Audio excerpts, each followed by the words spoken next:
Picture this. It's December 31, 2025. You're looking back at the year feeling proud, not because everything went perfectly, but because you chased what truly mattered to you. Now, let's rewind to today. How do you ensure that this vision becomes your reality? Let's talk about honest goal setting and how to actually achieve what you want this year. Hi guys, my name is Belkis and welcome to my channel. Let me start off by asking you something. Have you ever felt like you had your whole life mapped out, only to realize that you might want something completely different? Honestly, that's where I found myself. I've been in the medical field for so long that it almost feels like part of who I am. And I had convinced myself that the path that I was on was the only one that mattered. And I poured everything into chasing that goal.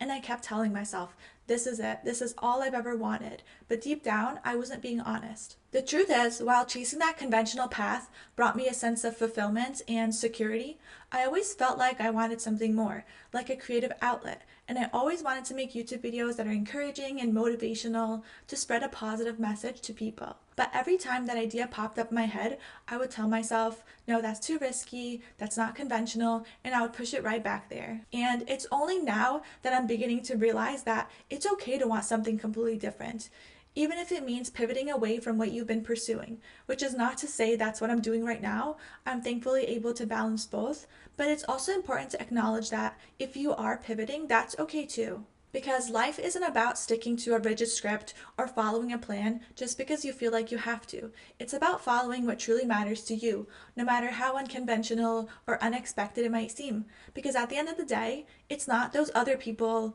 the ones with opinions about what you should be doing, who are living your everyday life. That's you. You're the one who's going to get up early in the morning to go to your job.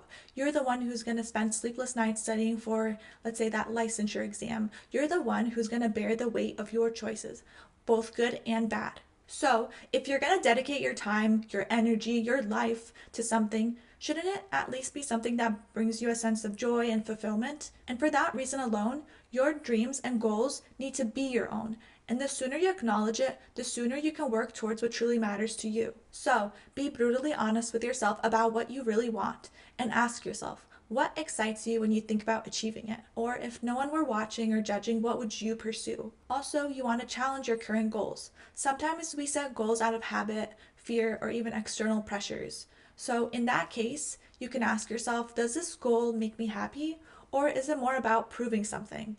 Or are you pursuing this because you truly want it or because you think that you should?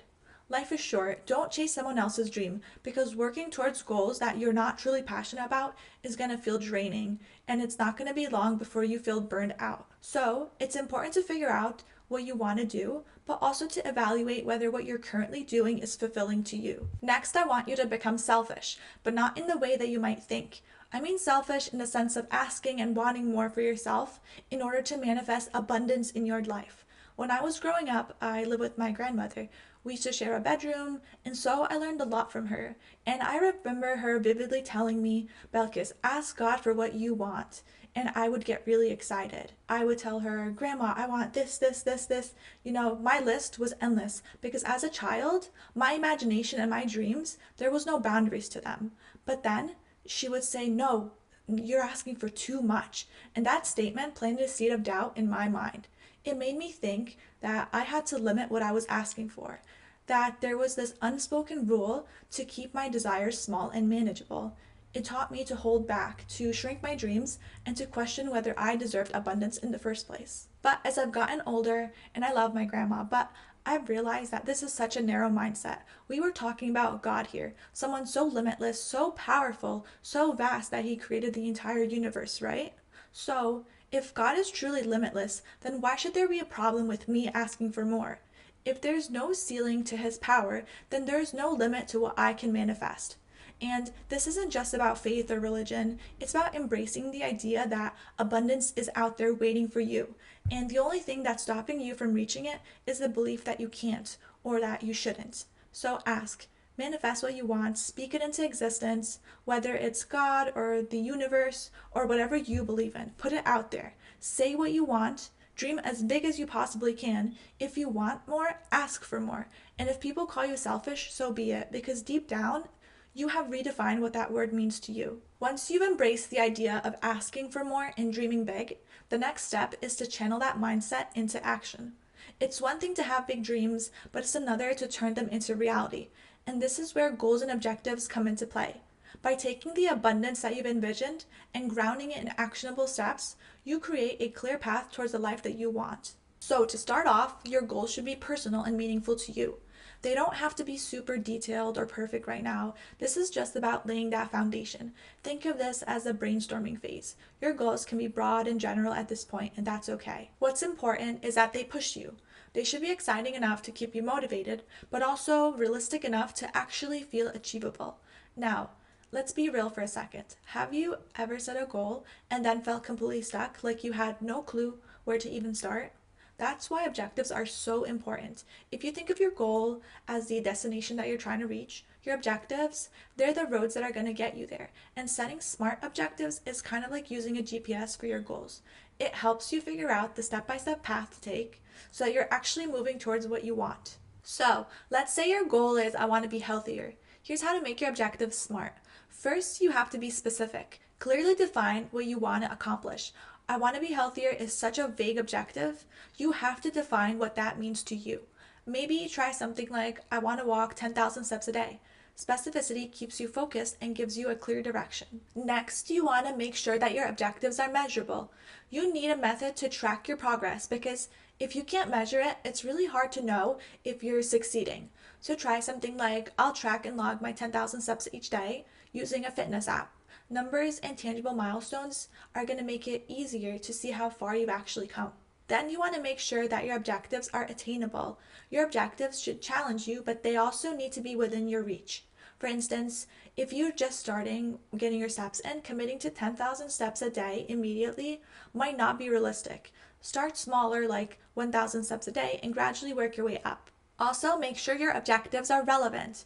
We touched on this before, but if your goals don't feel meaningful or connected to your priorities, you're going to struggle to stay motivated. And lastly, make sure your objectives are time-bound. Deadlines are your best friend when it comes to staying accountable. Saying, I'll get to it tomorrow or the day after is not going to cut it. Set a clear time frame like, I'll walk 10,000 steps every day for the next 3 months or the next 6 months. A clear time frame is going to keep you focused.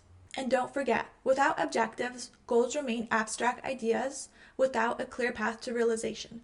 And without goals, objectives lack clear context and purpose. But together, they create a structured approach that's going to help you actually reach what you want. Now, setting goals is one thing, but actually sticking to them, that's where accountability comes in. At the end of the day, no one's going to chase your goals for you, so you have to take ownership of them. Holding yourself accountable means being honest about your progress, about your setbacks, and about the effort that you're actually putting in. For me, for as long as I could remember, my friends would come to me to tell me what's wrong and rant about how hard it is for them. And I would listen, but listen once, listen twice. But when I'm hearing the same story more than that, I'm going to tell them what I think. So I would give my friends advice, real solutions to actually help them move forward. But they really wouldn't want to hear that. And you know what? I can't help people who don't want to help themselves. So here's the hard truth. You have to be willing to hold yourself accountable. And accountability starts with being honest about what you want to change and committing to actually doing the work. No one can make you do that except yourself. So you need to recognize that there's something about you in your life that you need to work on. A great way to stay accountable is to track your actions consistently. I mentioned using an app to track your steps, but you can also journal, you can use a calendar, or make your own schedule to help you stay on top of your progress. It's a really great way to also motivate yourself when you can see how far you've come. And remember, no one is perfect and progress isn't always linear. The key is to stay committed and keep showing up for yourself, even when it's hard and even when you don't want to. So, with that being said, let's make 2025 the year we stop holding ourselves back, the year we embrace our dreams, take bold actions, and hold ourselves accountable to the life that we truly want. Remember, every small step that you take brings you closer to the bigger picture. So dream big, set those goals, and chase them unapologetically. This is your year to shine, to grow, and to create a future that excites you. Let's make 2025 our best year yet together. You've got this. Thank you so much for listening, and if you enjoyed this video, please give it a thumbs up and subscribe for more, and I'll see you in my next one. Bye!